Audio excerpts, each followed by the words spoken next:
تو اے محمد صلی اللہ علیہ وآلہ وسلم تم اللہ کی راہ میں لڑو،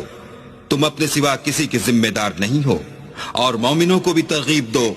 قریب ہے کہ اللہ کافروں کی لڑائی کو بند کر دے، اور اللہ لڑائی کے اعتبار سے بہت سخت ہے اور سزا کے لحاظ سے بہت سخت ہے۔ جو شخص نیک بات کی سفارش کرے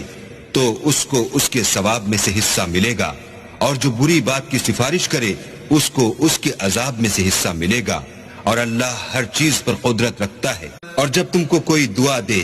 تو جواب میں تم اس سے بہتر کلمے سے اسے دعا دو یا انہی لفظوں سے دعا دو، بے شک اللہ ہر چیز کا حساب لینے والا ہے۔ اللہ وہ معبود برحق ہے کہ اس کے سوا کوئی عبادت کے لائق نہیں،